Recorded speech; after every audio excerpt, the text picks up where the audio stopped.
¿Cómo están ustedes? Soy la doctora Margarita Fernández y vamos a hablar sobre el tratamiento no farmacológico de la hipertensión arterial.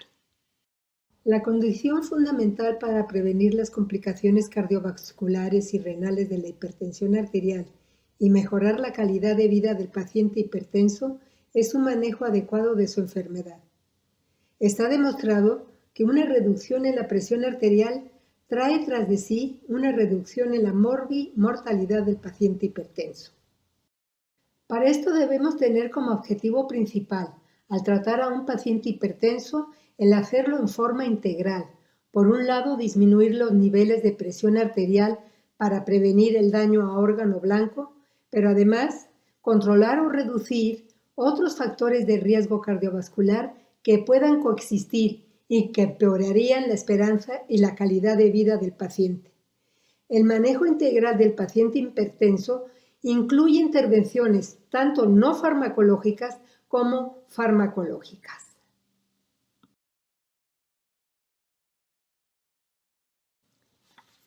Las intervenciones no farmacológicas deben acompañar siempre al tratamiento farmacológico y en ocasiones, y en algunos pacientes, pueden ser suficientes para retrasar o evitar la necesidad del tratamiento farmacológico.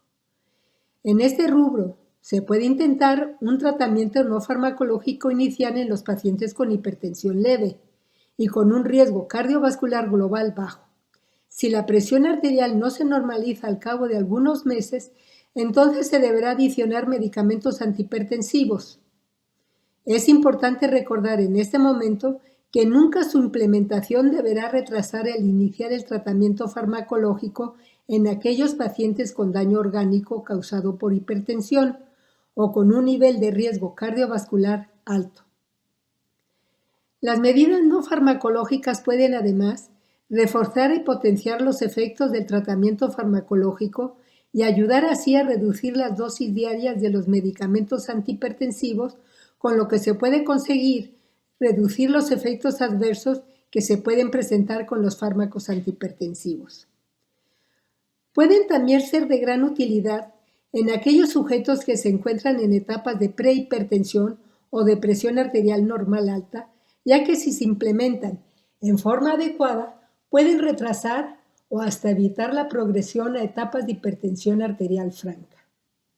Además, mejoran o controlan otros factores de riesgo cardiovascular que acompañan generalmente al paciente hipertenso, facilitando por un lado el manejo de la presión arterial y por otro consiguiendo efectos favorables adicionales sobre el perfil del riesgo metabólico. Por último, y no por eso menos importante, todas estas medidas de tratamiento no farmacológico tienen un costo muy reducido o no lo tienen.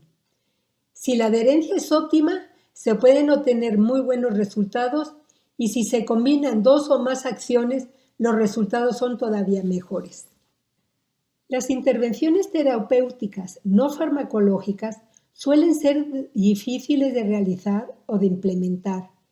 Esto obedece a dos aspectos importantes, los relacionados con el médico tratante y los relacionados con el paciente.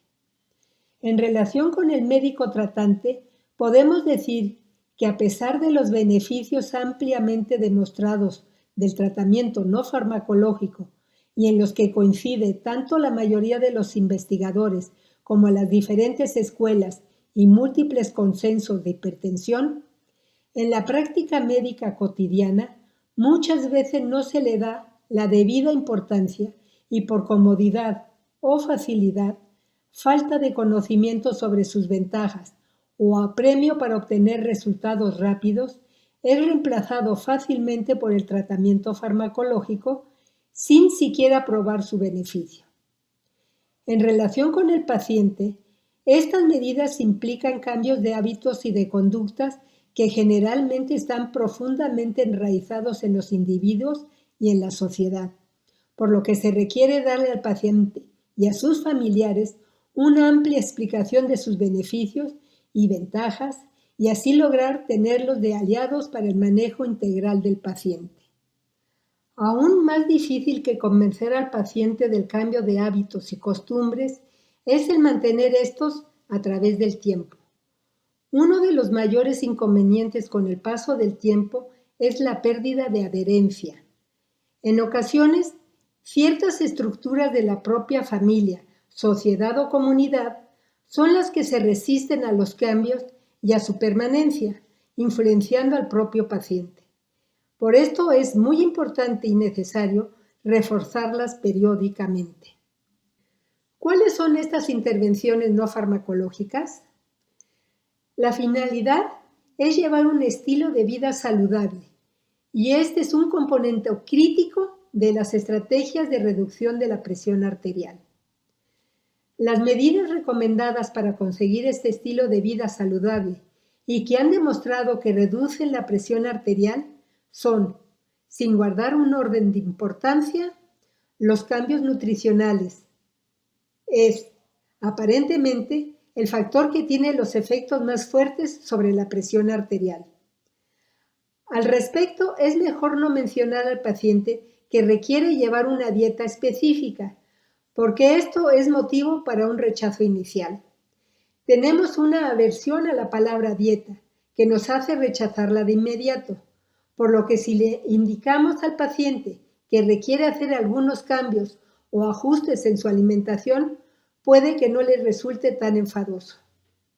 Los cambios nutricionales incluyen medidas para disminuir de peso y sostenerlo, restricción en el consumo de sodio, tratar de apegarse a una dieta DASH, así denominada por sus siglas en inglés, o implementar una dieta mediterránea con una mayor ingesta de frutas y verduras y disminución en la ingesta de carne roja.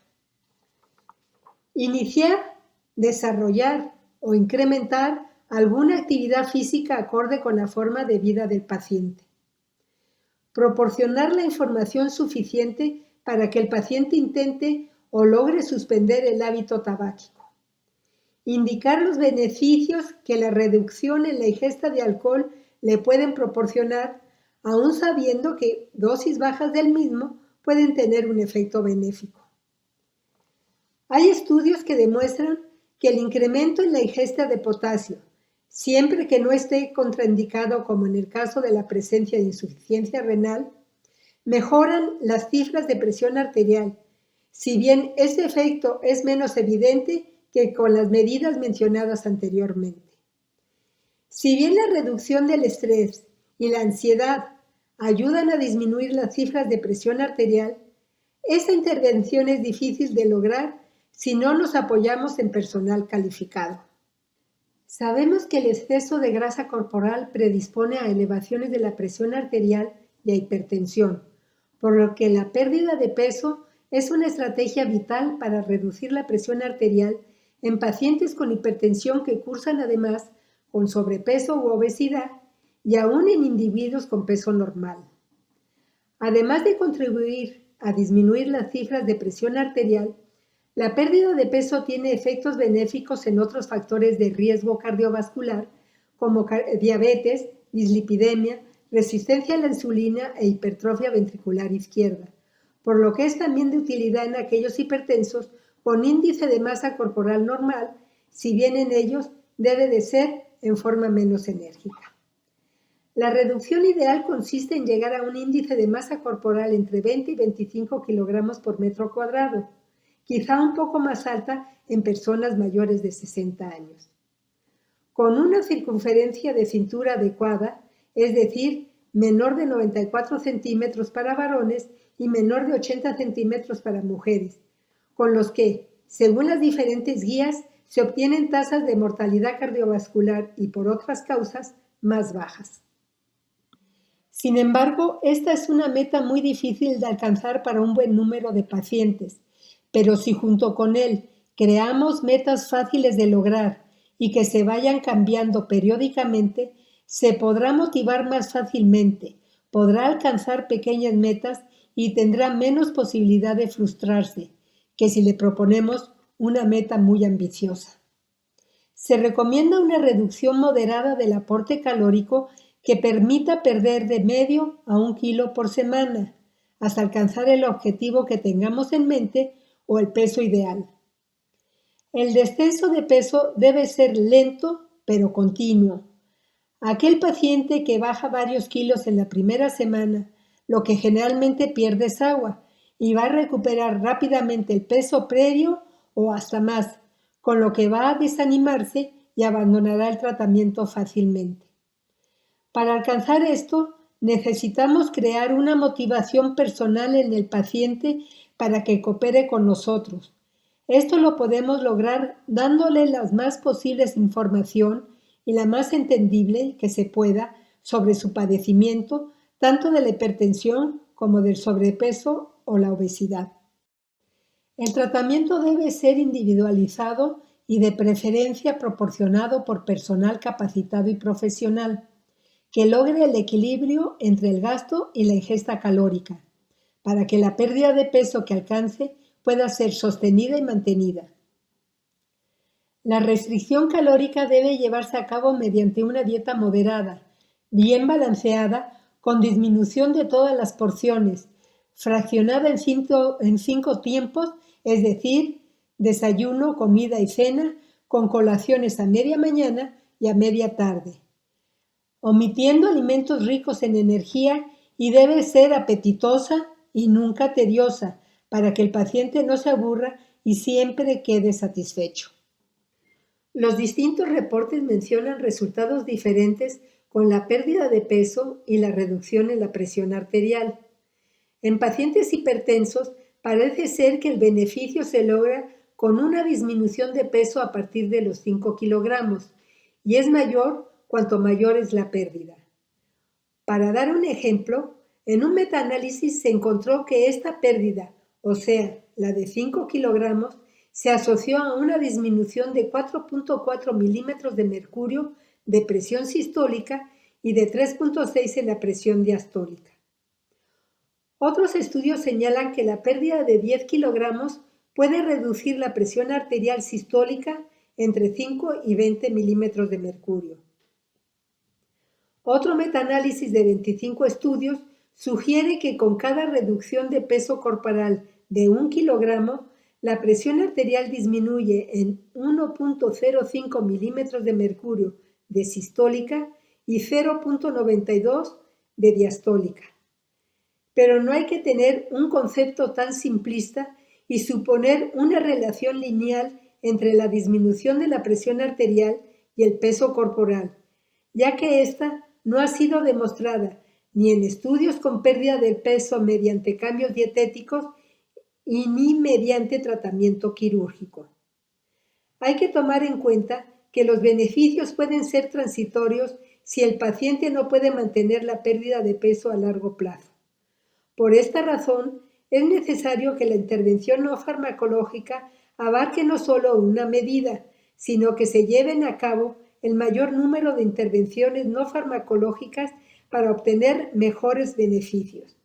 Quizá la pérdida de peso sea la medida más frágil, ya que, como se mencionó anteriormente, es difícil mantener a largo plazo. Como ustedes saben, el sodio está involucrado directa o indirectamente en la fisiopatología de la hipertensión esencial, en la de origen parenquimatoso renal y en la de suprarrenal. Se conoce bien la relación causal entre la ingesta de sodio y la presión arterial, y se ha demostrado que en aquellas poblaciones que consumen sodio en forma excesiva se asocia con un aumento de la prevalencia de hipertensión y un aumento de la presión sistólica en los pacientes de más edad. Por otra parte, en numerosos estudios se ha observado que la restricción del consumo de sodio tiene un efecto reductor de la presión arterial, tanto en sujetos normotensos como en hipertensos. En aquellos pacientes que ya reciben tratamiento farmacológico, la restricción de sal puede ayudar a reducir el número y la dosis de los antihipertensivos que son necesarios para controlar la presión arterial. En un metaanálisis realizado recientemente, se demostró que una reducción en el consumo de sodio de 1.75 gramos al día, es decir, un consumo de sal de 4.4 gramos por día, se asoció con una reducción media en la presión arterial sistólica de 4.18 milímetros de mercurio y en la diastólica de 2.06.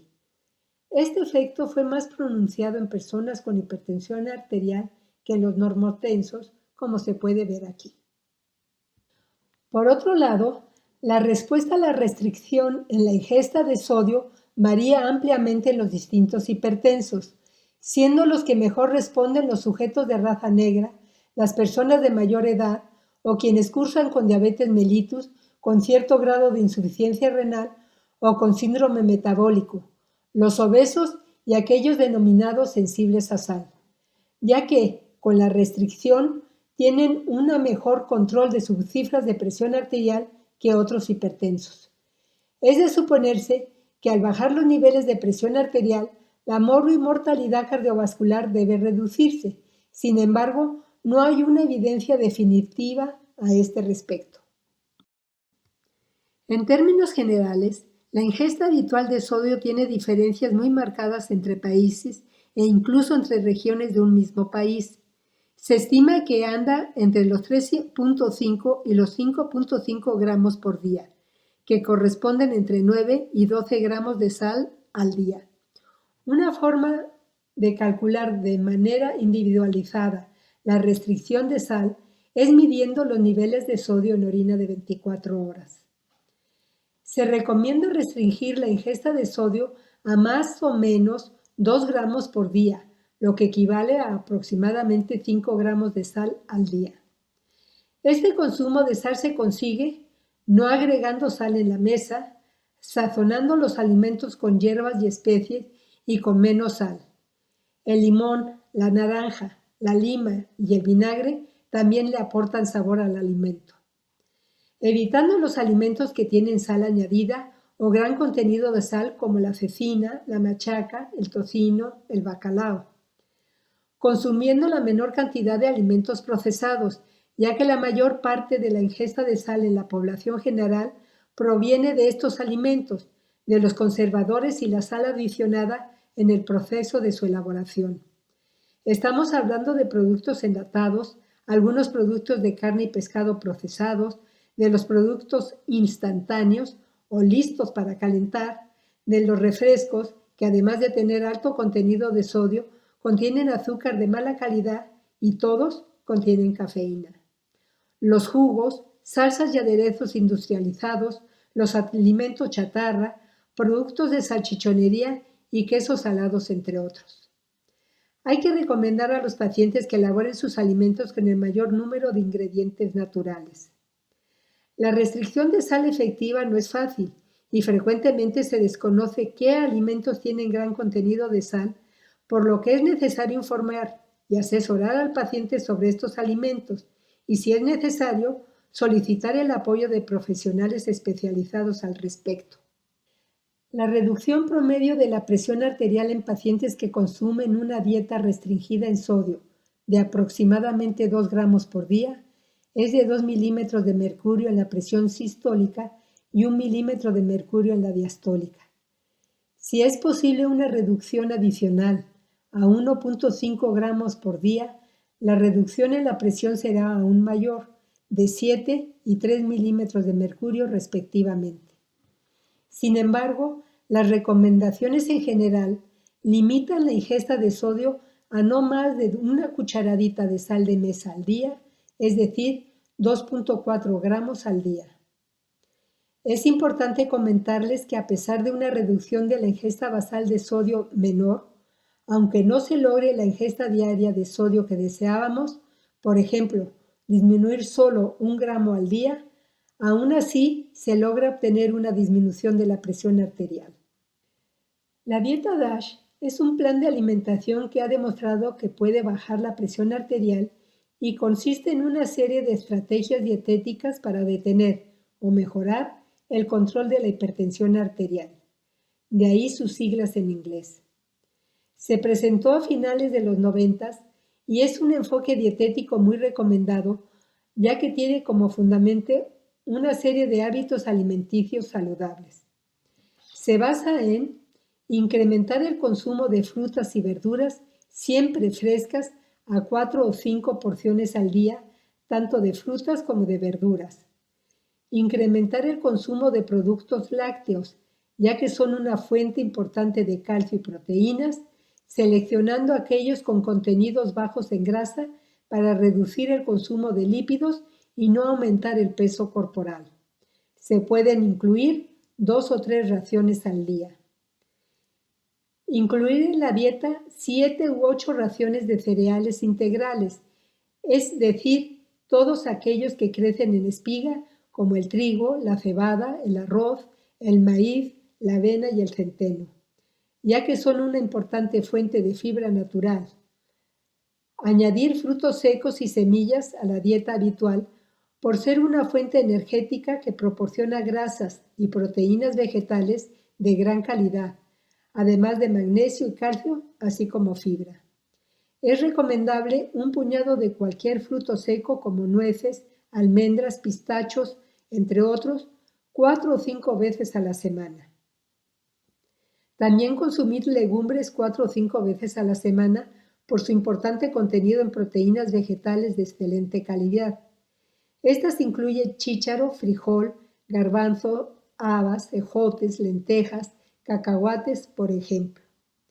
Es importante elevar la ingesta de pescados, de preferencia blancos, y carnes de corral como aves o conejo, optando siempre por las piezas y variedades con menos grasa. Se recomienda consumir menos de 2 raciones al día de este grupo de alimentos. Reducir el consumo de carne roja seleccionando los cortes menos grasosos con un consumo máximo de 1 a 2 porciones a la semana. Disminuir el consumo a menos de 5 raciones a la semana de dulces, bollería de fabricación industrial o bebidas azucaradas, ya que provocan picos de azúcar dañinos para la salud y añaden grasas saturadas y nutrientes vacíos a la alimentación. Esto quiere decir que aportan gran cantidad de energía, pero pocos o ningún nutriente. Incluir grasas en cantidades moderadas, unas 2 o 3 raciones al día, con un muy bajo aporte de grasas saturadas y colesterol, evitando la manteca, las margarinas y las mantequillas, así como los aderezos de ensaladas y mayonesas. Por último, lo ideal en la dieta DASH es disminuir la ingesta diaria de sal. Una dieta DASH normal debe contener 3 gramos de sal al día, y cuando se habla de una dieta DASH baja en sodio, nos referimos a cuando esta está diseñada con 1.5 gramos al día. Este patrón dietético debe adaptarse a los requisitos calóricos apropiados, las preferencias alimentarias personales y culturales y la terapia nutricional para otras afecciones médicas, incluida la diabetes mellitus. Por otro lado, las características nutricionales que tiene aumentan el contenido de potasio, calcio y magnesio, minerales a los que se les ha atribuido un controvertido papel en la génesis y mantenimiento de la hipertensión, pero que ayudan también a prevenir el desarrollo de otras patologías como la osteoporosis y mejoran importantemente el perfil lipídico. Para mayor adaptación de la dieta es importante realizar los cambios gradualmente, por ejemplo, una porción de verduras en el almuerzo y la cena o una ración más de fruta con la comida o frutos secos como colación. Esto hasta lograr la incorporación de la mayor parte de estos hábitos alimenticios. El primer estudio DASH se llevó a cabo en 1997 en 459 adultos con cifras de presión arterial sistólicas menores de 160 milímetros de mercurio y diastólicas entre 80 y 95 milímetros de mercurio. De estos sujetos, 133 eran hipertensos que no tomaban tratamiento farmacológico. Manteniendo la ingestión de sal y el peso corporal constantes durante 8 semanas, en los 326 sujetos sin hipertensión, la presión sistólica disminuyó 3.5 milímetros de mercurio y la diastólica 2.1. En el grupo con hipertensión, la reducción fue aún mayor. En la presión sistólica llegó a ser de 11.4 milímetros de mercurio y en la diastólica de 5.5 milímetros de mercurio.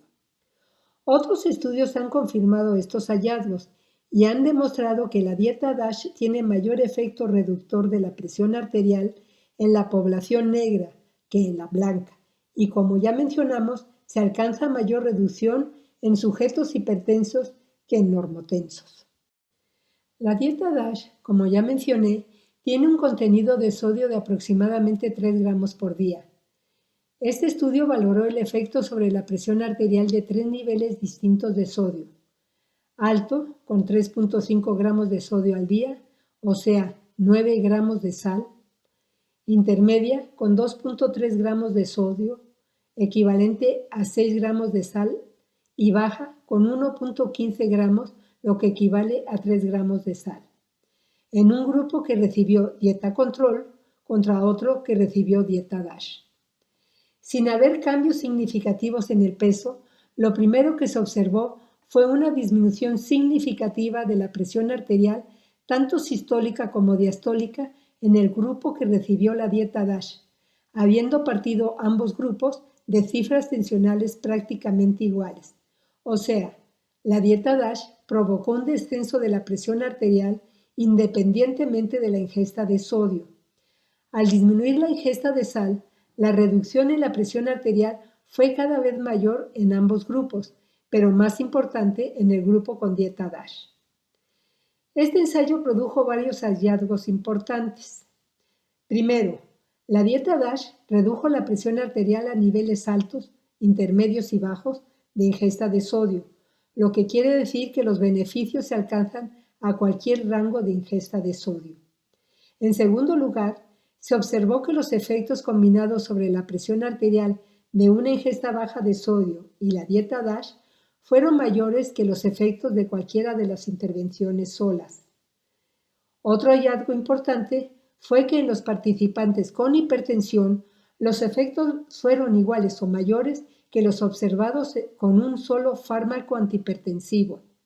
Y por último, se corrobora que el reducir la ingesta de sal reduce la presión arterial y se confirma que el reducir aún más la ingesta de sodio cuando la ingesta inicial de sal ya está en los niveles recomendados, mejora el control tensional, lo que nos da una base científica para recomendar un objetivo más bajo en la ingesta de sodio en la dieta que el nivel recomendado actualmente. La observación desde los años 50 de que las personas que viven en el Mediterráneo viven más tiempo y tienen menos enfermedades cardiovasculares en comparación con otras regiones europeas, llevó a investigar sobre el estilo de vida y los hábitos alimentarios de estas, y se encontró que las características principales de su dieta consistían principalmente en un alto consumo de ácidos grasos monoinsaturados y poliinsaturados, una ingesta elevada de frutas, verduras, cereales, pescados y legumbres, con menor consumo de carne roja y en los adultos una ingesta restringida de alcohol. Con esto como base, se diseñó la dieta mediterránea que está cimentada en el consumo de aceite de oliva como la fuente principal de grasa de adición, ya que es una grasa saludable por ser rico en vitamina E, betacarotenos y, como ya se dijo, en ácidos grasos monoinsaturados, lo que le confiere propiedades cardioprotectoras.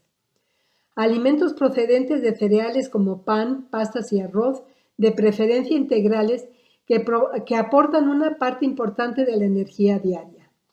Alimentos de origen vegetal en abundancia, como frutas, verduras y legumbres, que son fuentes de vitamina, minerales y fibra y que tienen un contenido elevado de antioxidantes.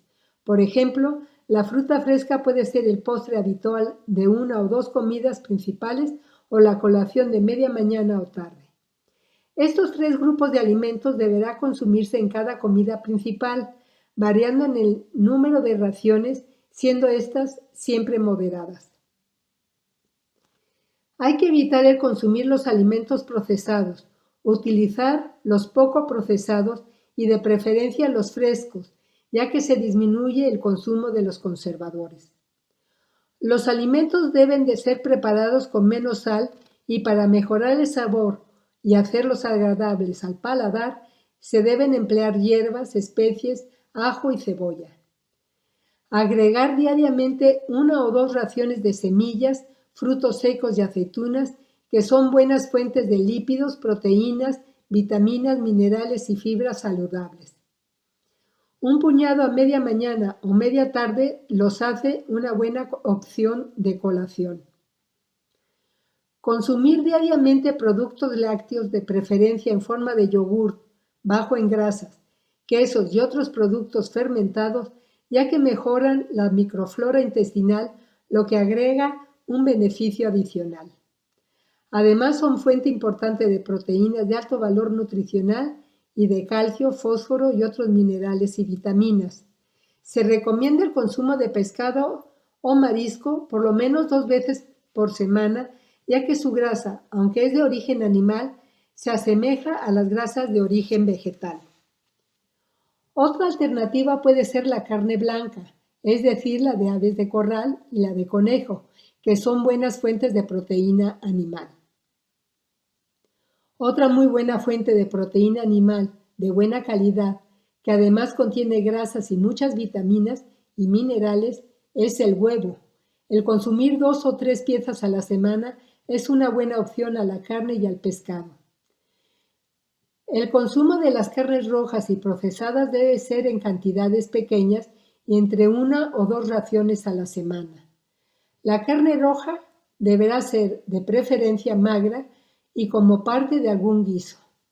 La carne procesada como ingrediente de bocadillos u otros platillos. Las papas incluyen en este grupo porque forman parte de muchas recetas tradicionales con carne y pescado. No deben de pasar de 2 o 3 raciones por semana y de preferencia que sean papas frescas.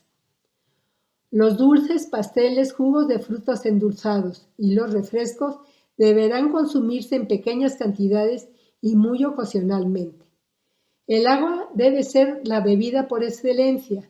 La ingestión de 1,5 litros o 2 litros diarios, ya sea como tal o en infusión de hierbas sin azúcar, mantendrá una buena hidratación del paciente. Esta cantidad debe de variar según la edad, la actividad física, las condiciones climáticas y las condiciones de cada paciente. El vino es tradicional en la dieta mediterránea. Puede tener efectos beneficiosos para la salud consumiéndolo con moderación, digamos 1 copa en el caso de las mujeres o 2 copas en el de los hombres, durante las comidas y en el contexto de una dieta equilibrada. Respetando las creencias religiosas y sociales, se puede recomendar al paciente si no hay alguna contraindicación. La práctica de actividad física todos los días, de acuerdo con las indicaciones del médico tratante, es el complemento para conservar una buena salud.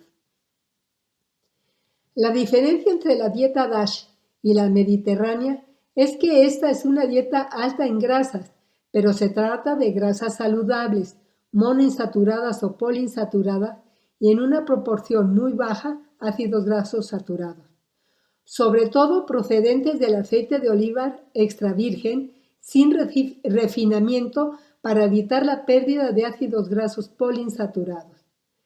La selección de alimentos es similar a la de la dieta DASH y además permite algunas bebidas para los adultos.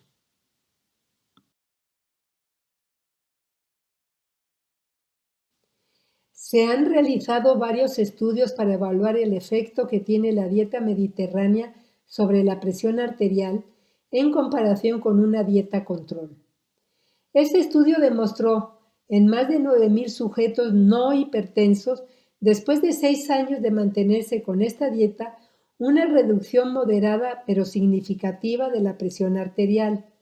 Los individuos que mostraron mayor cumplimiento alcanzaron reducciones de la presión arterial de 3,1 milímetros de mercurio de presión sistólica y 1,9 de diastólica.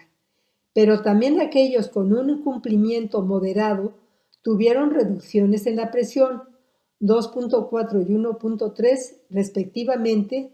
Si bien fueron más modestas, los cambios también fueron significativos.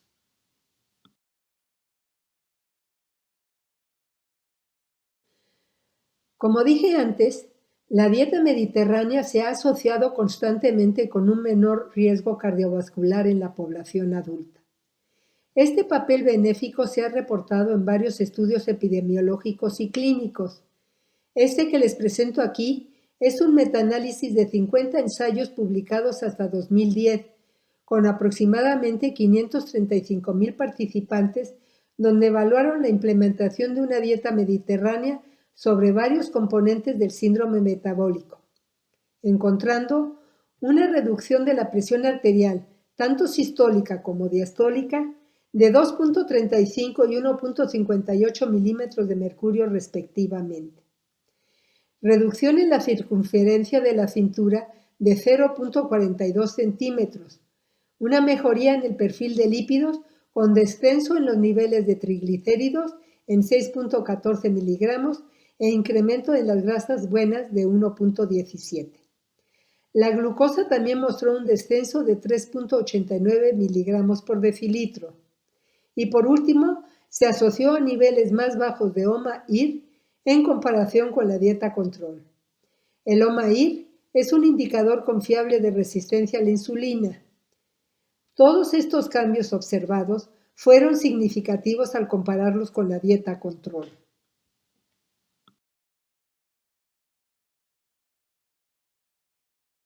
Por último, les presento este estudio realizado en 235 sujetos con riesgo cardiovascular elevado, de los cuales el 85% tenía hipertensión arterial, 35% diabetes mellitus tipo 2 y 77% dislipidemia, pero ninguno había presentado algún evento cardiovascular. Se evaluó la eficacia de dos dietas mediterráneas ricas en grasas naturales de origen vegetal, una suplementada con aceite de oliva extra virgen y otra con nueces, almendras y avellanas, en comparación con un tercer grupo al que se recomendó seguir una dieta baja en grasas. Esta fue la dieta control. A ninguno de los grupos se le dieron indicaciones para aumentar su actividad física, reducir la ingesta de sodio o restringir la ingesta calórica. Tuvieron un seguimiento de 1 año y se midieron diferentes parámetros. Los estudios previos están basados en mediciones de la presión arterial en el consultorio. Sin embargo, en este estudio se utilizó el monitoreo ambulatorio de la presión arterial para evaluar los efectos de las intervenciones sobre la presión con mayor precisión y evitar el efecto de bata blanca, el sesgo y la variabilidad del observador y la menor reproducibilidad del método. Los resultados muestran una reducción significativa de la presión arterial de 24 horas si comparamos los dos grupos de dieta mediterránea con los de dieta control. En cambio, en este último grupo se observó un pequeño incremento de la misma. La presión arterial diurna y nocturna siguieron un patrón muy similar en los tres grupos: descenso en los niveles sistólicos y diastólicos con la dieta mediterránea e incremento en el grupo control. También se observaron reducciones significativas al comparar los niveles de glucosa en los grupos con la dieta mediterránea versus el grupo con dieta control. Los niveles de colesterol total se movieron en el mismo sentido en cada uno de los grupos. Estos resultados son importantes si recordamos que el estudio se realizó en sujetos con riesgo cardiovascular elevado, con un porcentaje elevado de sujetos con hipertensión y con dislipidemia y más de una tercera parte de diabéticos. Y al igual que los otros estudios que les presenté, demuestra el efecto favorable que la dieta mediterránea tiene sobre el riesgo cardiovascular. Si bien los mecanismos de protección cardiovascular siguen sin estar claros, los principales mecanismos fisiopatológicos incluyen efectos antioxidantes y antiinflamatorios de los alimentos incluidos en este patrón dietético. Muchos de estos mecanismos fisiopatológicos son comunes con la dieta DASH, y si bien comparten muchos componentes, la dieta DASH está muy definida al tener como objetivo controlar la hipertensión.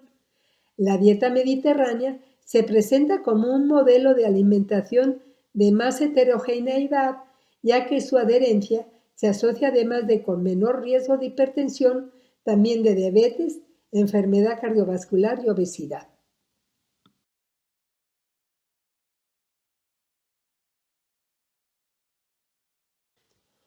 Otro rubro del tratamiento no farmacológico, primordial para disminuir la presión arterial y además buscar un estilo de vida saludable, es la actividad física. La mayoría de las organizaciones y los comités relacionados con la hipertensión arterial recomiendan el ejercicio como terapia de estilo de vida inicial para prevenir, tratar y controlar la hipertensión arterial. Ello se basa en una gran cantidad de estudios que demuestran los beneficios que el ejercicio produce. Por ejemplo, en esta gráfica se observa el seguimiento por 8 años de 2.303 sujetos con prehipertensión, comparando el nivel de acondicionamiento físico y la progresión a hipertensión arterial. Como se ve claramente, aquellos sujetos con una condición física muy baja y baja tuvieron un riesgo del 36% mayor de desarrollar hipertensión que el grupo en condición física alta. Incluso los niveles de condición física moderada ofrecen protección contra la progresión a hipertensión. Estos beneficios se obtuvieron con una caminata rápida de 20 a 40 minutos la mayoría de los días de la semana y en personas de edad media y mayores, o sea, la capacidad física disminuye el riesgo de desarrollar hipertensión y esto se observó independientemente de la edad, el índice de masa muscular y otros factores que los sujetos presentaban.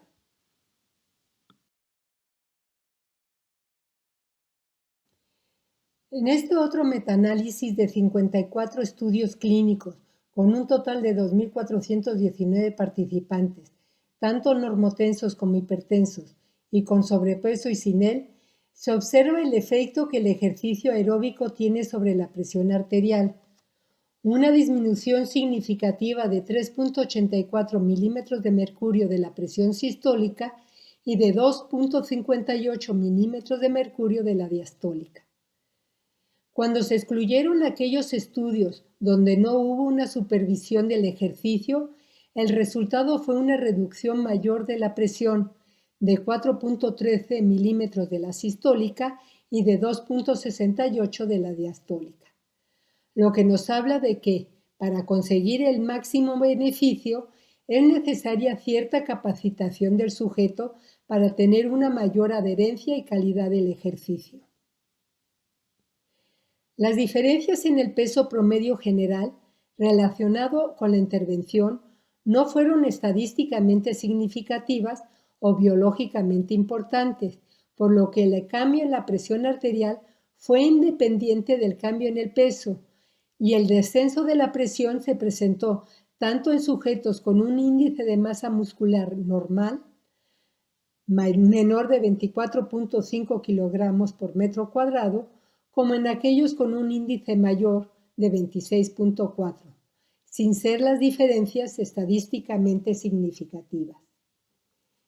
El ejercicio bajó la presión arterial en los grupos con presión arterial normal y con hipertensión, y si bien el descenso fue mayor en este grupo, principalmente en la presión diastólica, el mismo no fue estadísticamente significativo.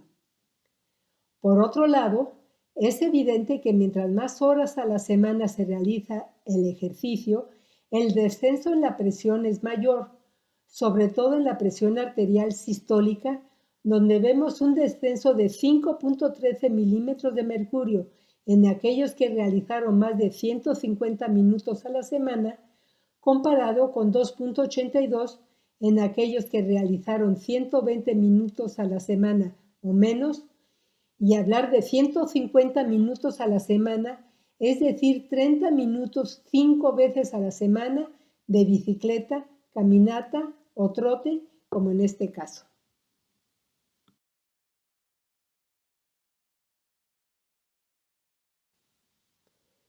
En este metaanálisis se valoró el efecto de dos diferentes categorías de ejercicio físico, el entrenamiento dinámico de resistencia aeróbica y el entrenamiento de resistencia, sobre la presión arterial y si estaba disponible sobre los mecanismos reguladores de la misma.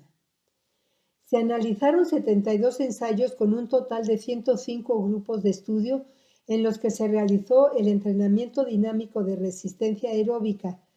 Todos los ensayos tuvieron una asignación aleatoria a intervención y a control e incluían adultos sanos, sedentarios, normotensos e hipertensos, y el ejercicio de entrenamiento fue la única intervención que se realizó.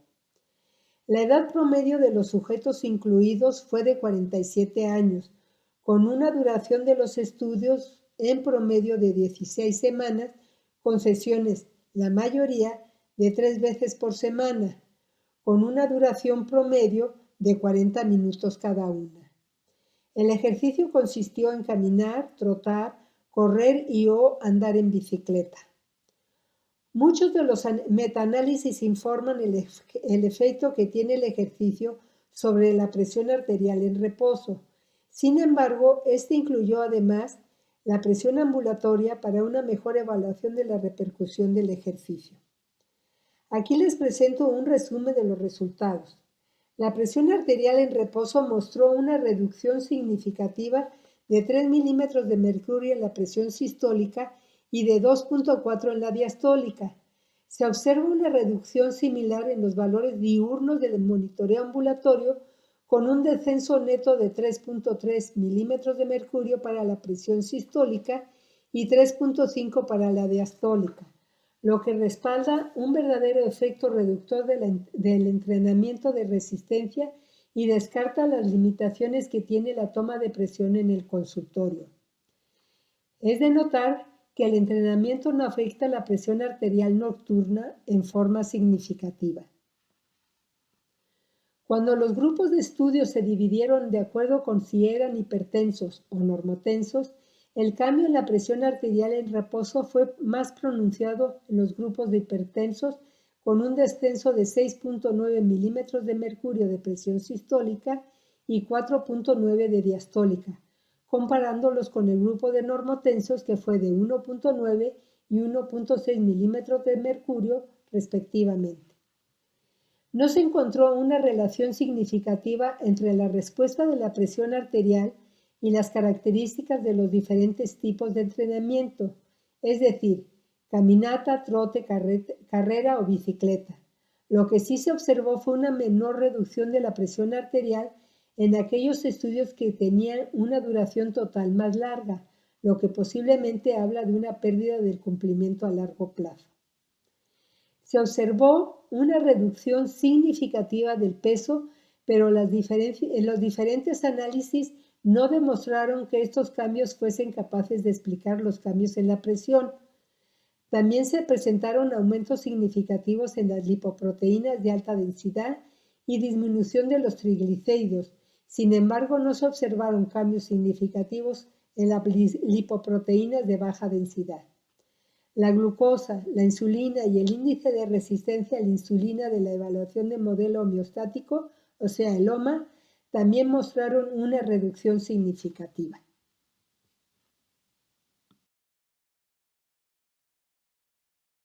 En 17 estudios de este metaanálisis se obtuvieron mediciones hemodinámicas, encontrándose una disminución en las resistencias periféricas del 7.1%, sin cambios en el gasto cardíaco, lo que explica la reducción de la presión arterial en un 4.3%. También se reportó un descenso del 9.3% en la frecuencia cardíaca, que fue contrarrestada por un aumento del 15.4% del volumen sistólico. Los niveles de noradrenalina y de actividad de renina plasmática disminuyeron significativamente con el ejercicio, lo que refleja una disminución de la actividad del sistema nervioso autonómico.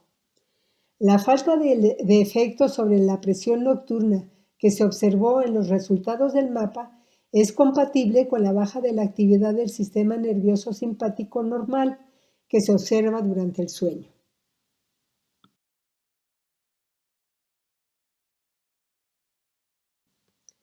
El entrenamiento de resistencia ha sido menos estudiado y se refiere a aquellos ejercicios de fuerza, peso, estáticos y o isométricos diseñados específicamente para aumentar la fuerza, El modo de entrenamiento fue puramente estático en un estudio y comprendía ejercicios musculares dinámicos con resistencia variable en los otros estudios.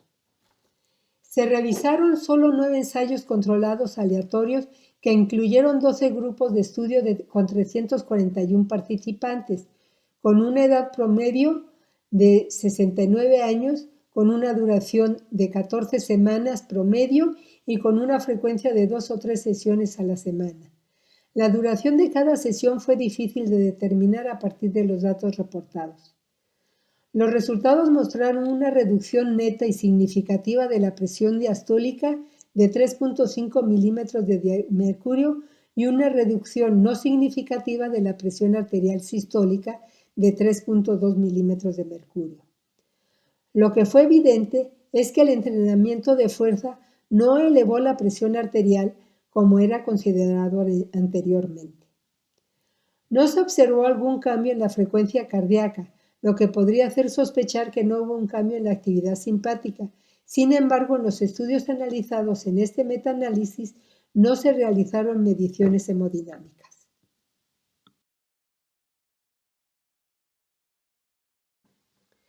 Los beneficios que se obtienen con el ejercicio son a través de diferentes mecanismos. Por un lado, y como ya lo mencionamos, produce un descenso global en las resistencias periféricas totales, a través de una disminución de la actividad simpática, un aumento de la liberación de óxido nítrico y de prostaciclina, con una mejora importante de la función endotelial, una mejoría de la distensibilidad arterial y también parece tener un efecto estabilizante sobre las placas de ateroma. Por otro lado, mejora la sensibilidad a la insulina al aumentar los postreceptores y activar ciertas enzimas metabólicas. Mejora el perfil lipídico al disminuir los triglicéridos y elevar los niveles de lipoproteínas de alta densidad. El efecto que tiene sobre las lipoproteínas de baja densidad es pequeño. También se ha encontrado que disminuye significativamente los niveles de la proteína C reactiva de alta sensibilidad, reflejo de que reduce la inflamación. Y por último, se ha demostrado que favorece la pérdida de peso significativamente.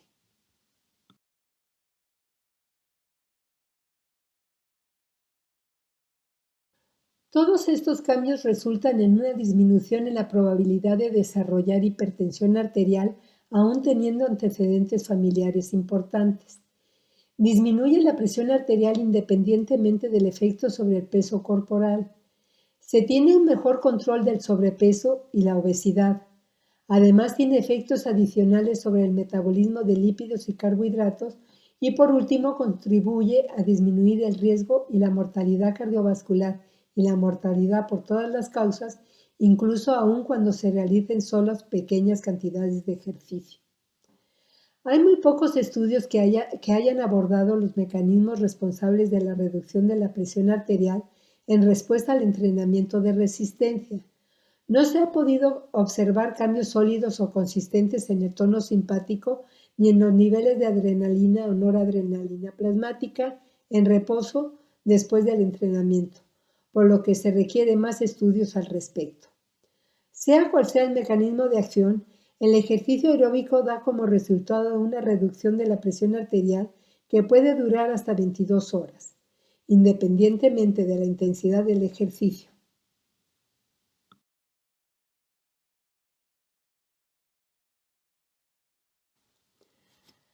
Hay una cantidad enorme de evidencia que demuestra que las personas que permanecen físicamente inactivas, especialmente aquellas con enfermedad crónica, tienen riesgo cardiovascular y de cualquier otra índole mucho mayor que las activas, por lo que se recomienda las actividades físicas para todas las personas a cualquier edad, pero es necesario individualizar estas actividades ya que el tipo de ejercicio, la intensidad y la duración dependerá de la edad del sujeto, las preferencias del deporte que tenga, así como si tiene o no entrenamiento previo o cierto acondicionamiento físico, las actividades que realiza o la existencia o no de enfermedades concomitantes.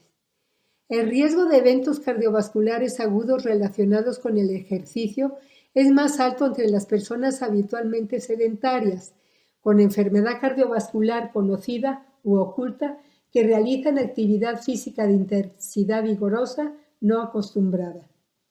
Por lo tanto, antes de prescribir el ejercicio a nuestros pacientes, debemos conocerlo bien, haberle realizado una buena anamnesis y un examen físico completo y tener actualizados sus exámenes de laboratorio.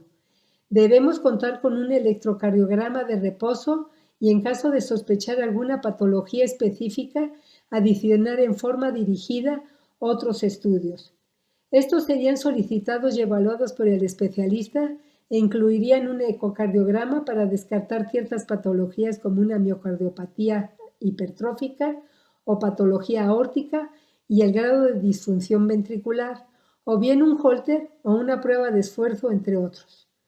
Por otro lado, en sujetos con cifras de presión arterial muy alta, es decir, por arriba de 200 milímetros de mercurio de sistólica y o de 110 de diastólica, confirmadas por automonitoreo y o por mapa, no es recomendable iniciar ejercicio hasta no disminuir las cifras de presión arterial.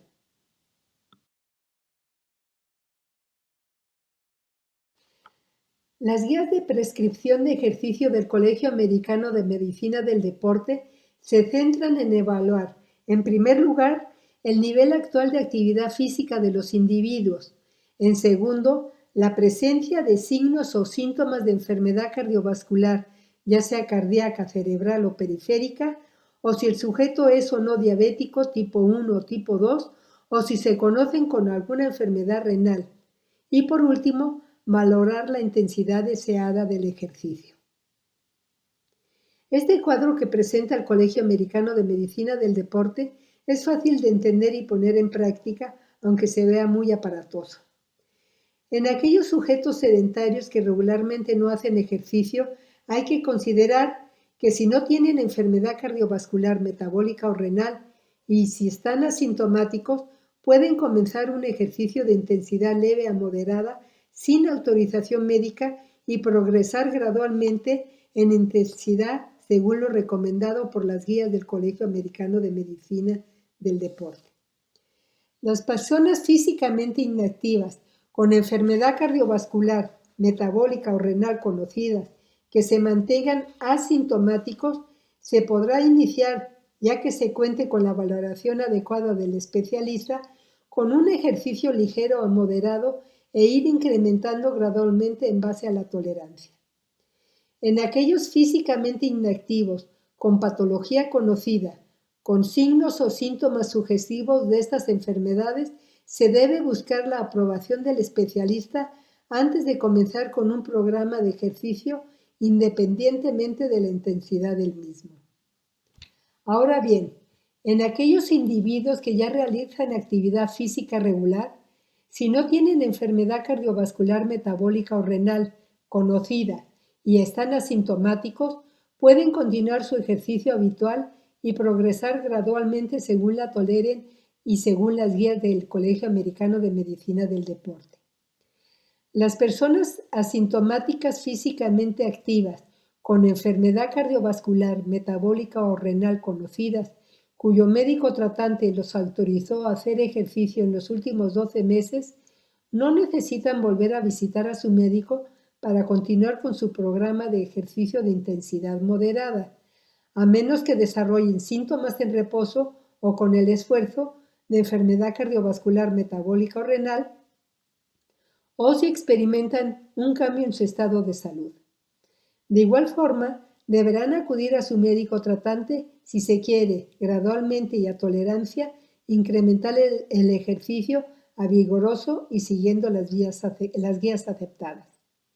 Finalmente, se recomienda que las personas físicamente activas que desarrollan signos o síntomas de enfermedad cardiovascular, metabólica o renal interrumpan el ejercicio y sean evaluados por su médico tratante. Podrán regresar a los ejercicios después de la valoración del especialista y gradualmente ir progresando en intensidad a tolerancia y siguiendo las guías.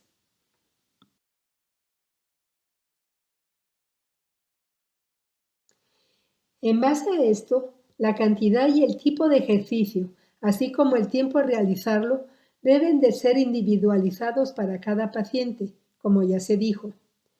De preferencia, y en la mayoría de los sujetos, el ejercicio aeróbico debe realizarse todos los días de la semana, pero si esto no es posible, al menos que lo realicen de 3 a 5 veces por semana.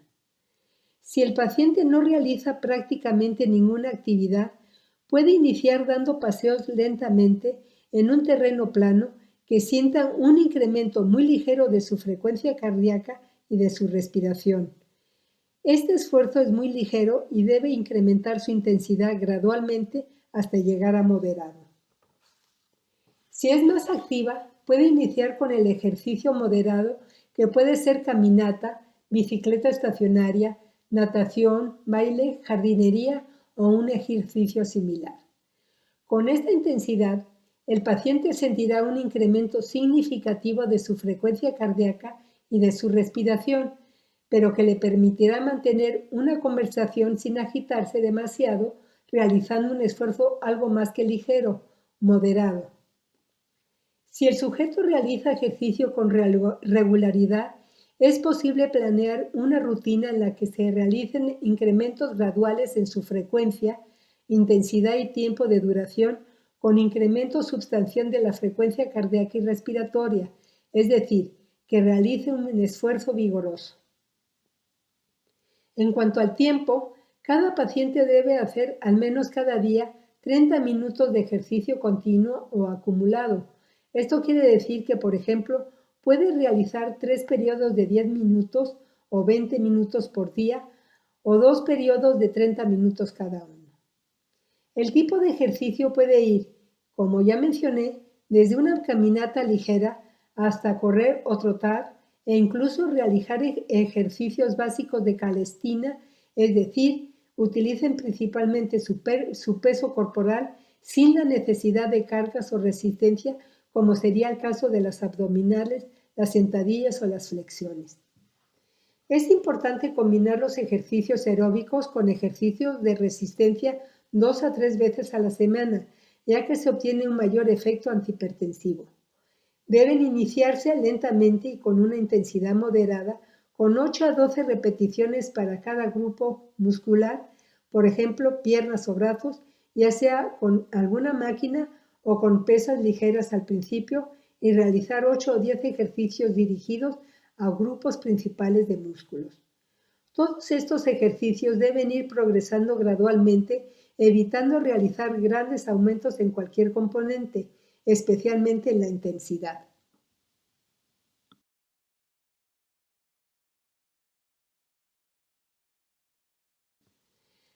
Las contraindicaciones absolutas para los programas de entrenamiento aeróbico y de resistencia incluyen infarto del miocardio reciente o cambios en la electrocardiografía, bloqueo cardíaco completo, insuficiencia cardíaca congestiva aguda, angina inestable e hipertensión severa no controlada, con cifras corroboradas por automonitoreo y o mapa mayores de 200-110. El riesgo de eventos cardiovasculares relacionados con el ejercicio puede reducirse si la prescripción del ejercicio es segura y efectiva. Los cambios en frecuencia, intensidad, tiempo y tipo deben de tener una transición gradual y progresiva cada 2 o 3 meses, de acuerdo con las condiciones del individuo. Hay que recomendar rutinas apropiadas de calentamiento y enfriamiento. Hay que enseñarle a reconocer los signos o síntomas de alarma, como serían el dolor o presión en el pecho, el aturdimiento, las palpitaciones y o las arritmias cardíacas o la dificultad para respirar. Advertir a las personas físicamente inactivas sobre los riesgos de realizar actividades físicas de intensidad intensa sin tener un acondicionamiento previamente.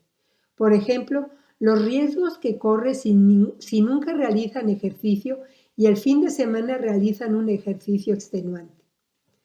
Los ejercicios isométricos intensos, como el levantamiento de pesas, pueden tener un efecto opresor y no son recomendados.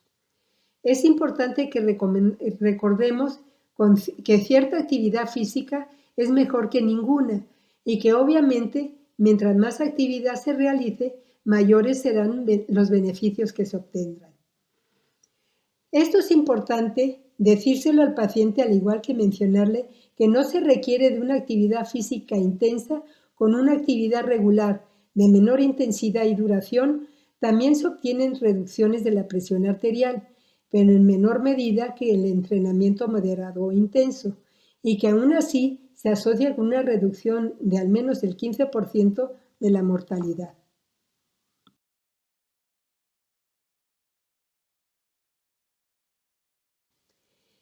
El tabaquismo y la hipertensión arterial constituyen dos de los factores de riesgo cardiovascular más importantes, y esta asociación adquiere una especial relevancia no solo por su alta frecuencia de asociación en la población general, sino además por el elevado riesgo para la salud que conlleva, elevación que puede llegar hasta 4 veces, no solo de enfermedad coronaria, sino también de enfermedad cerebrovascular, arterial periférica y aneurisma de la aorta.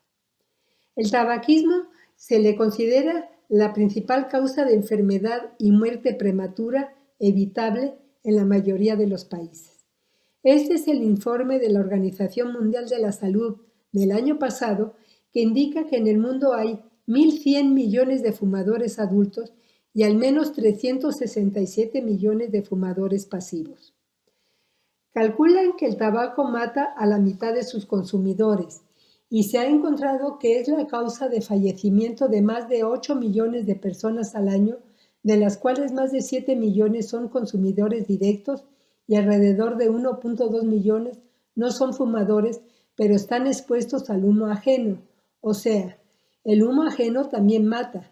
Esto debido, entre otras cosas, a un aumento del riesgo de enfermedad coronaria del 30%, ya que los mismos efectos proaterogénicos y alteraciones funcionales del endotelio encontradas en el fumador activo se observan en los fumadores pasivos y alcanzan del 8 al 90% de lo observado en la forma crónica de fumadores.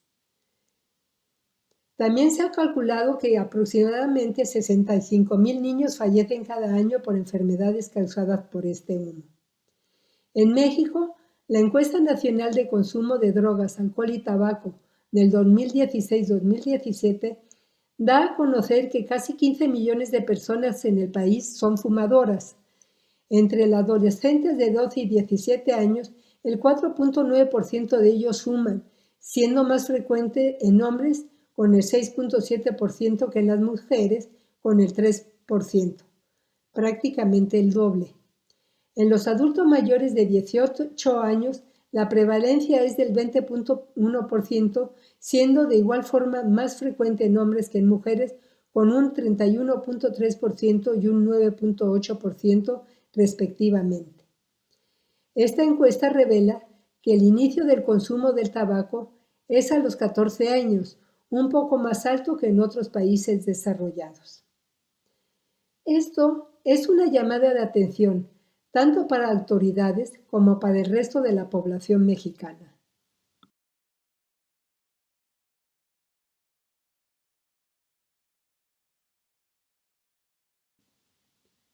El humo del tabaco es una mezcla que contiene aproximadamente 4.000 productos químicos, de los cuales al menos 250 son nocivos y como mínimo 69 causan cáncer.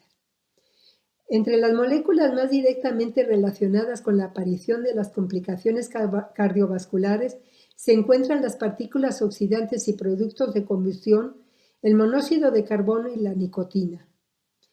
Estas sustancias oxidantes y productos de combustión, que están presentes en cantidades importantes en el humo del cigarro, favorecen, por un lado, la inflamación y por otro incrementan la adhesividad y agregación plaquetaria, lo que lleva a un aumento de la viscosidad sanguínea, lo cual favorece la aparición de trombosis vascular.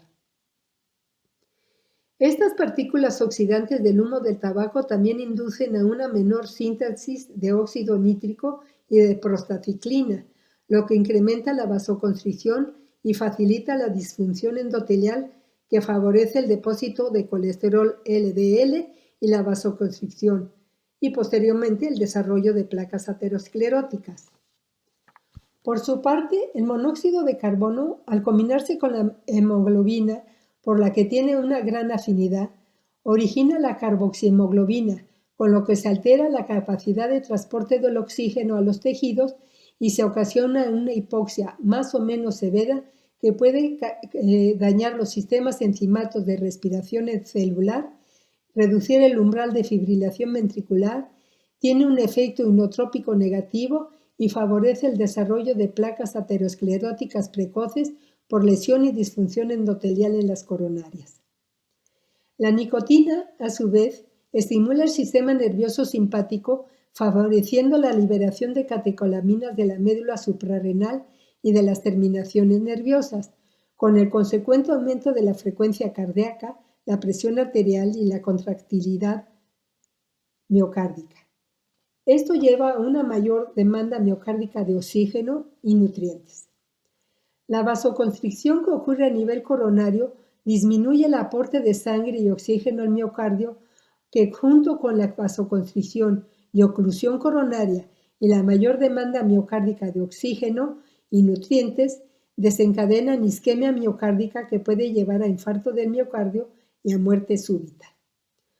Otros resultados del consumo de tabaco son la elevación de los niveles plasmáticos de vasopresina y aldosterona, lo que favorecen también la elevación de la presión junto con el incremento en los niveles de cortisol y de hormona adrenocorticotrófica. También se asocian a niveles más elevados de ácidos grasos libres, triglicéridos y colesterol total, colesterol LDL y VLDL, y con una reducción del colesterol HDL, constituyendo un perfil lipídico más heterogénico. Además, la nicotina, al aumentar la actividad del sistema simpático, favorece la oxidación de las moléculas de LDL, que son un elemento fundamental para el desarrollo de la placa de aterosclerosis. Por otro lado, diferentes estudios clínicos han encontrado una asociación significativa entre el tabaco y el desarrollo de diabetes mellitus, alteración del control glucémico y complicaciones diabéticas tanto micro como macrovasculares. Todo esto debido a una menor sensibilidad a la glucosa en los fumadores. Es por todo esto que podemos afirmar que los diversos componentes del humo del cigarrillo actúan fisiológicamente por distintas vías, favoreciendo por una parte la progresión e intensidad de la lesión aterosclerosa en el hipertenso y por otra la misma aparición y mantenimiento de la hipertensión, de lo que se deriva que resulta absolutamente esencial considerar el abandono del hábito tabáquico en todo sujeto que fume, pero especialmente en el hipertenso fumador.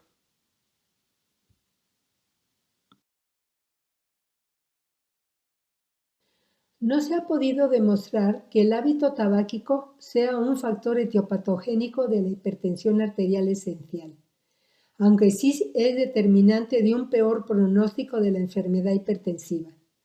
Las alteraciones que el tabaco ocasiona favorecen a que los hipertensos fumadores sean, por ejemplo, más propensos a desarrollar hipertensión renovascular o que su manejo antihipertensivo sea más difícil y obviamente tenga mayor riesgo de complicaciones cardiovasculares. Este estudio muestra, lo que ya mencionamos, el efecto agudo del tabaquismo. Lo importante de este estudio fue que evaluó la respuesta en sujetos fumadores crónicos, normotensos e hipertensos, y sin otro factor de riesgo ni enfermedad cardiovascular. No hubo diferencias significativas entre los grupos en cuanto a las características demográficas basales. Sin embargo, los hipertensos tenían frecuencia cardíaca basal discreta pero significativamente más alta en comparación con los normotensos y las cifras de presión arterial sistólicas y diastólica significativamente mayores.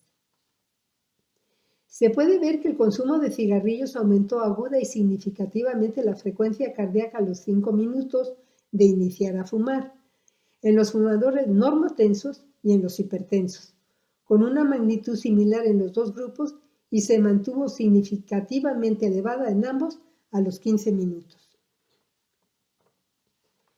Por otro lado, causó también un aumento agudo y significativo en los sujetos normotensos y en los hipertensos, tanto de la presión sistólica como de la diastólica a los 5 minutos de iniciar a fumar. En el grupo de pacientes con hipertensión, la presión sistólica y diastólica a los 15 minutos fueron significativamente más altas que al inicio. Por el contrario, en el grupo de normotensos, la presión se mantuvo elevada a los 10 minutos, pero a los 15 minutos volvió a los niveles basales, mientras que la diastólica sí se mantuvo elevada y significativamente más alta que la basal a los 15 minutos. La magnitud de los incrementos en las presiones no fueron diferentes en los dos grupos de pacientes.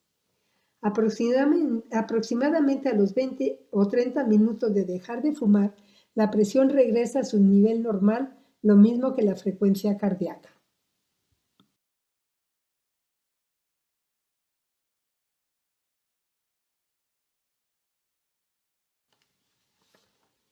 En este otro estudio se investigó la influencia del consumo de cigarrillos en los niveles y patrones de presión arterial en 16 fumadores hipertensos mediante la monitorización ambulatoria de la presión arterial durante 24 horas, en el último día de periodos de una semana sin fumar y una semana de fumar.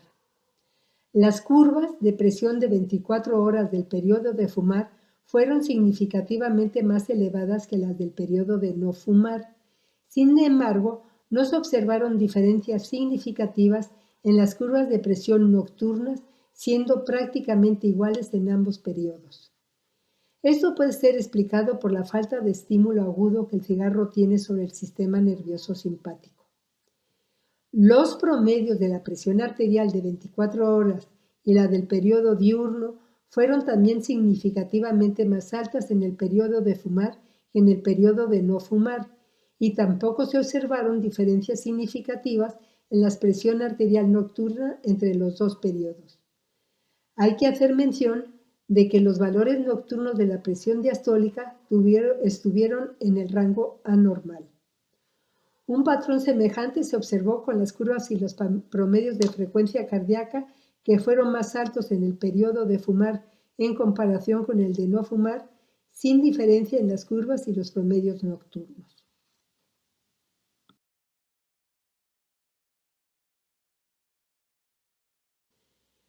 También se analizaron los niveles de norepinefrina y epinefrina antes y después de suspender el tabaco por una semana. Como pueden ver, se presenta una caída significativa de estos marcadores de la actividad simpática en forma paralela con el descenso en las concentraciones de nicotina y cotinina. La cotinina es un alcaloide derivado de la nicotina que se utiliza para medir la exposición al humo del tabaco activo y sobre todo pasivo. Por todo lo que hemos expuesto, estamos obligados a proporcionar a todos los pacientes hipertensos que fuman una recomendación, consejo y ayuda apropiada para que dejen de hacerlo, invirtiendo el tiempo que sea necesario desde la primera visita o primer contacto con el paciente, y debe reforzarse en cada visita sucesiva hasta conseguir el abandono total.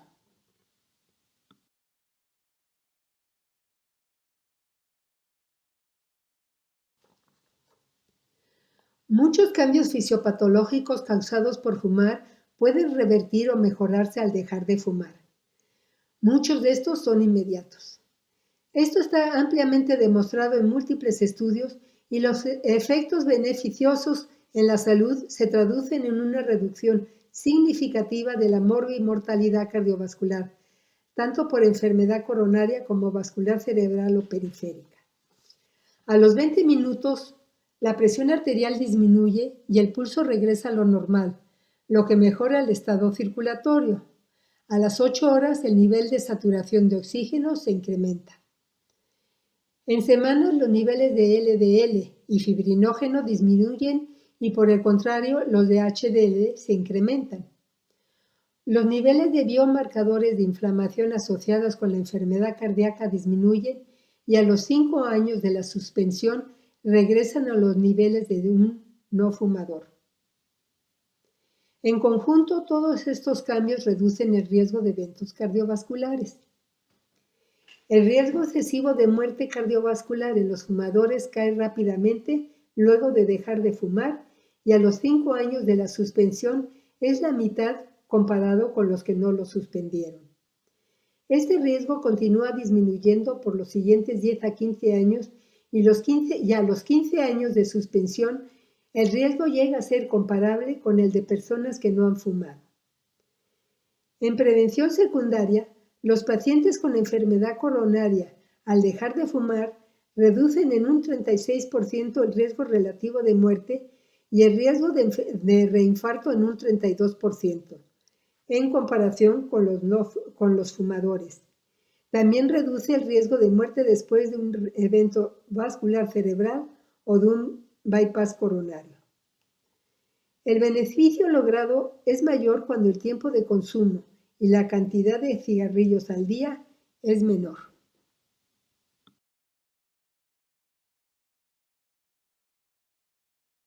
El consumo de alcohol ha sido una parte integral de muchas culturas desde el comienzo de la historia humana. Sin embargo, siguen sin resolverse del todo algunas cuestiones referentes al balance entre los riesgos para la salud y los beneficios cardiovasculares que presenta el consumo de alcohol. El consumo excesivo de alcohol se ha relacionado con múltiples padecimientos, desde cirrosis, convulsiones, derrames cerebrales y muchos tumores malignos. En contraste, los beneficios asociados con el consumo de alcohol de leve a moderado incluyen reducciones sustanciales en la enfermedad cardiovascular y parece estar relacionado con menores riesgos de diabetes mellitus, accidentes cerebrovasculares, insuficiencia cardíaca y mortalidad total. El desarrollo tanto de los efectos benéficos como nocivos del alcohol dependen principalmente de la cantidad de alcohol consumido por el sujeto. Por definición, una bebida estándar, independientemente de la variedad, contiene 14 gramos de etanol. Esto equivale a 12 onzas de cerveza, 5 onzas de vino de mesa o 1.5 onzas de licor fuerte o destilado. La Clínica Mayo y muchas otras organizaciones consideran como consumo moderado para adultos sanos hasta una bebida por día en el caso de las mujeres o de hombres mayores de 65 años y para los hombres menores de 65 años, 2 bebidas. Como dije antes, y puede verse en esta gráfica, los efectos en la salud del consumo de alcohol están determinados por la cantidad y el patrón del consumo de etanol, siguiendo una curva en forma de J. Los bebedores de leves a moderados tienen menos riesgo de contraer enfermedades cardiovasculares que los abstemios. Se observa que la protección máxima se encuentra entre la mitad y una bebida diaria para las mujeres y para los hombres con 1 a 2 bebidas diarias. Por el contrario, las ingestas superiores a 2.5 bebidas por día en mujeres y 4 bebidas por día en hombres aumentan exponencialmente el riesgo de eventos y enfermedad cardiovascular y se asociaron con tasas de mortalidad progresivamente más altas en una relación dosis dependiente.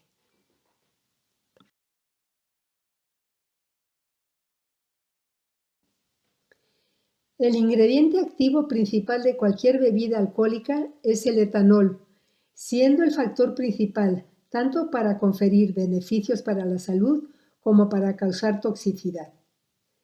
La evidencia científica actual sugiere que la ingesta de alcohol de leve a moderada se acompaña de un aumento de los niveles de lipoproteínas de alta densidad con un efecto modesto sobre los triglicéridos.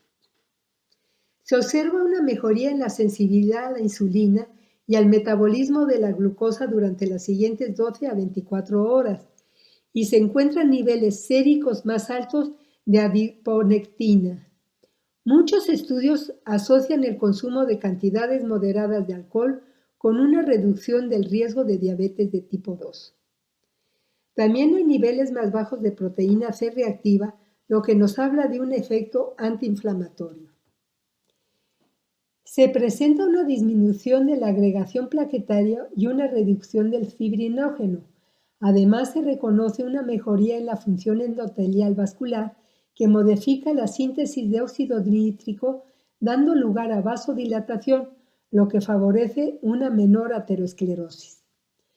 A nivel de coronarias, se observa una mayor vasodilatación y aumento del flujo coronario y una marcada disminución de la inflamación. Es importante señalar que en pacientes con diabetes tipo 2, la ingesta moderada de alcohol parece proteger contra la enfermedad coronaria, al igual que ocurre en la población general.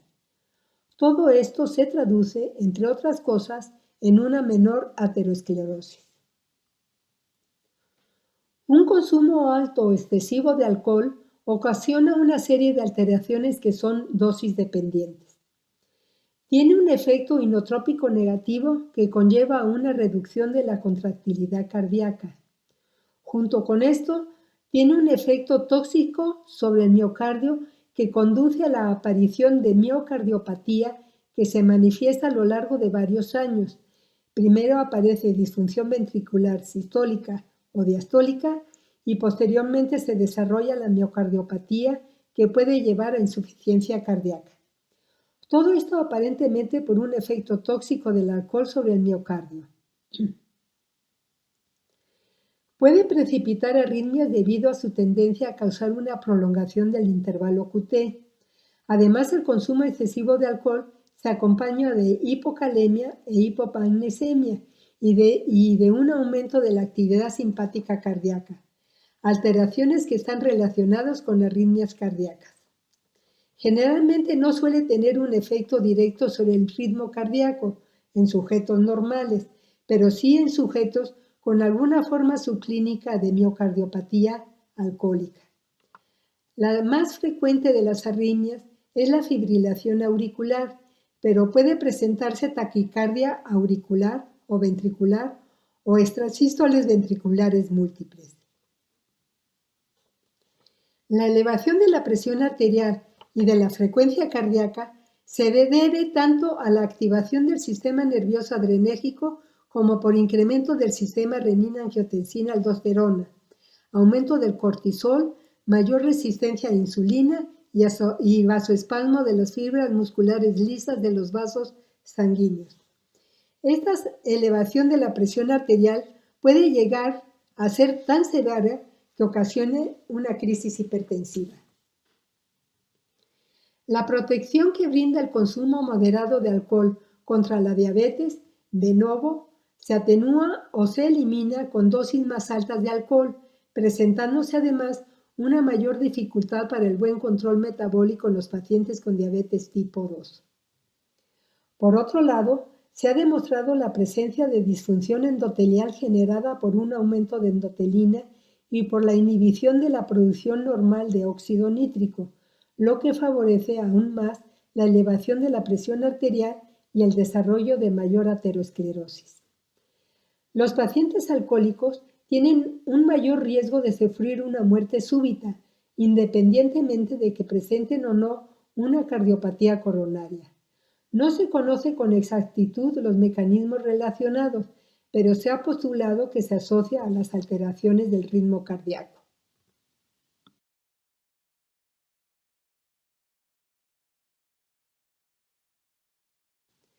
Como ya mencioné, si el consumo de alcohol excede las 2 copas diarias, se presenta una asociación lineal entre el número de bebidas por día y la elevación de la presión arterial, por lo que, a largo plazo, puede convertirse en una de las causas más comunes y reversibles de hipertensión.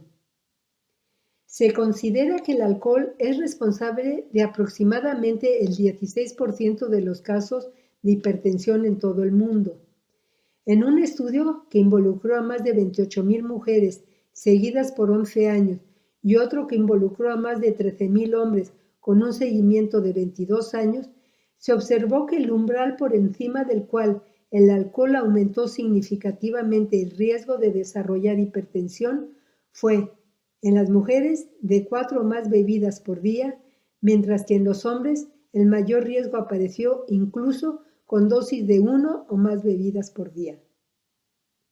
En cuanto al efecto directo del alcohol sobre la presión arterial, la Sociedad Americana de Hipertensión calcula que con más de 1 o 2 bebidas de alcohol por día, cada bebida adicional aumentará la presión sanguínea en aproximadamente 1.5 milímetros de mercurio. Este incremento será mayor si el sujeto es fumador o de raza negra.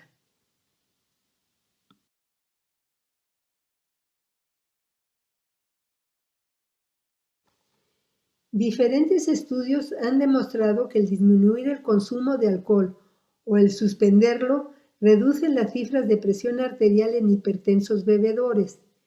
Los resultados varían y, por ejemplo, en este metaanálisis de 15 ensayos de control aleatorio con un total de 2.234 participantes en los que la reducción del alcohol fue la única diferencia de intervención entre los grupos de tratamiento activo y de control, se encontró que la reducción del alcohol se asoció con una reducción significativa de la presión arterial sistólica y diastólica de 3.31 y 2.04 milímetros de mercurio respectivamente, encontrándose una relación dosis-respuesta entre el porcentaje medio de reducción de alcohol y la reducción media de la presión arterial. También se vio que los efectos de la intervención fueron mejores en aquellos con presión arterial basal más alta. Otro metaanálisis de 33 estudios con 2.865 participantes reveló que al disminuir el consumo de 6 bebidas por semana a 3 bebidas a la semana, resultó en una reducción de la presión arterial promedio de 5.5 y 3.97 milímetros de mercurio de la presión sistólica y diastólica respectivamente.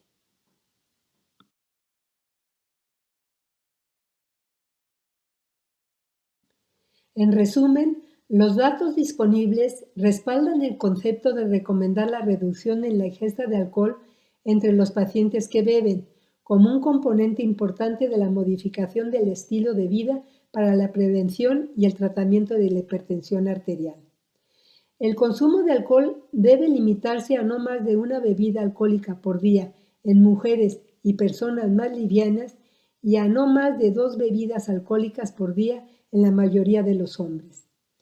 A pesar de los efectos benéficos que el consumo leve o moderado de alcohol produce, no se debe alentar a las personas que no beben alcohol a comenzar a hacerlo con el propósito de disminuir la presión arterial. El efecto cardioprotector del alcohol entre las diversas bebidas alcohólicas no es comparable.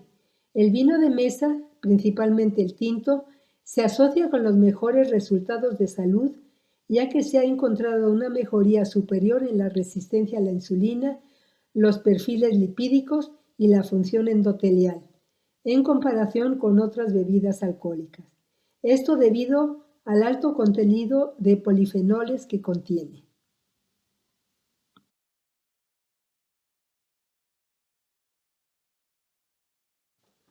Una cantidad importante de estudios de investigación han demostrado que la ingesta de potasio tiene una correlación inversa con la hipertensión. Una ingesta baja de potasio en la dieta puede aumentar la presión arterial y la ingesta alta la disminuye. En poblaciones con predominio de alimentos naturales ricos en frutas y verduras, donde la ingesta de potasio es alta, mayor a los 120 milequivalentes por día, y la de sodio es baja, alrededor de 40 milequivalentes al día, hay una prevalencia muy baja de hipertensión arterial. En contraste, en poblaciones industrializadas con un alto consumo de alimentos predominantemente procesados y muy bajo de frutas y verduras, la ingesta de potasio es baja, aproximadamente a los 30 a 70 milequivalentes al día, y la de sodio es alta o muy alta, con más de 150 milequivalentes al día.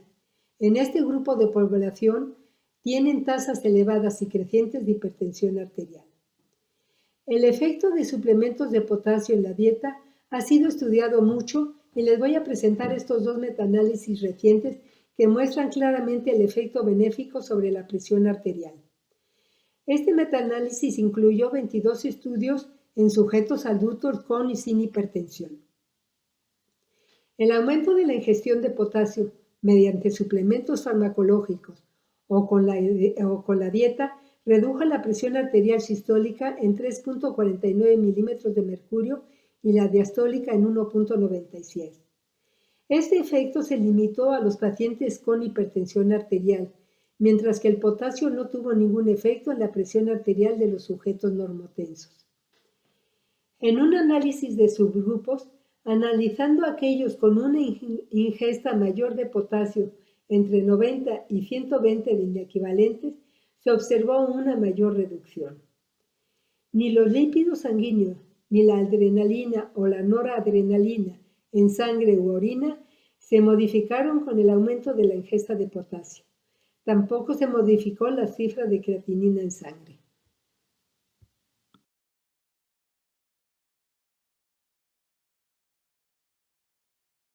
En este otro metaanálisis se dieron entre 60 y 100 milimolas al día de suplemento de potasio en sujetos normotensos e hipertensos, pero estos últimos sin tratamiento antihipertensivo. Puede observarse un descenso significativo de la presión arterial en todos los pacientes, de 4.7 milímetros de mercurio en la presión sistólica y de 1.96 en la diastólica, siendo mayor en aquellos sujetos con hipertensión arterial, con descensos de 6.8 y 4.6 milímetros de mercurio respectivamente. Estos resultados sugieren que el aumento de la ingesta de potasio es útil para la mayoría de las personas sin alteración de manejo renal de potasio, como es el caso de sujetos con daño renal, para la prevención y el control de la presión arterial elevada. El beneficio ocurre con una amplia gama de ingestas basales de potasio. Sin embargo, parece que el efecto más benéfico se produce cuando el consumo de potasio es superior a los 90 milimolas al día, razón por la cual la Organización Mundial de la Salud recomienda al menos esta ingesta.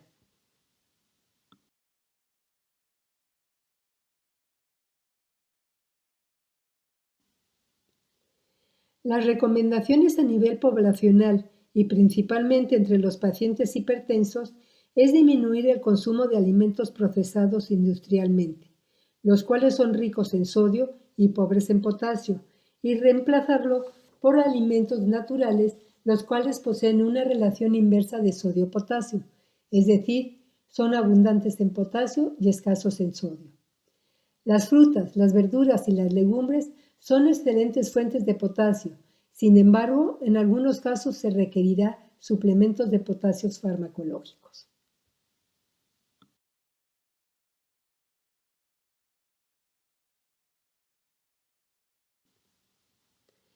El efecto del estrés sobre la presión arterial ha sido reconocido en numerosas publicaciones y puede limitarse a una elevación transitoria de la misma, como en esta curva de monitoreo ambulatorio de la presión arterial, donde podemos ver la respuesta de la presión arterial de una mujer a una llamada telefónica que consideró estresante. De igual forma, durante periodos de ansiedad se puede observar una elevación transitoria de mayor o menor duración. Lo que no está muy claro es que si los episodios de estrés y de ansiedad constante pueden llevar a una elevación persistente de la presión arterial. Tanto la ansiedad como la depresión tienen una alta prevalencia entre los pacientes hipertensos y muchos estudios sugieren una asociación directa entre ellos. Sin embargo, hay otros estudios que no demuestran esta relación. Por todo lo anterior, es importante que el médico investigue y detecte la presencia tanto de estrés como de ansiedad y depresión en sus pacientes, tengan la edad que tengan, ya que el alivio de ellas es necesario para un manejo más adecuado de la hipertensión. El recomendar técnicas de relajamiento, meditación, yoga o acupuntura no han demostrado su eficacia, ya que los resultados son modestos o no consistentes. Una adecuada prescripción de fármacos ansiolíticos y o antidepresivos puede ser necesaria tanto para el tratamiento específico como para mejorar la adherencia al tratamiento antihipertensivo. El empleo de estos medicamentos estará sujeto a la respuesta de la presión arterial a ellos y debe estar vigilado estrechamente por el experto en la materia. En algunos casos, de acuerdo con la complejidad del cuadro, puede ser aconsejable la interconsulta con el especialista en psiquiatría.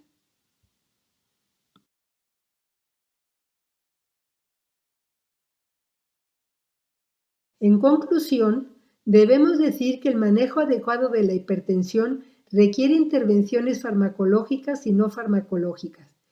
Tanto los enfoques farmacológicos como los no farmacológicos tienen un efecto aditivo en el manejo adecuado de la hipertensión arterial. Es necesario que la intervención no farmacológica abarque no solo una medida, sino que se lleven a cabo el mayor número de intervenciones para obtener un mejor beneficio. Muchas gracias por su atención.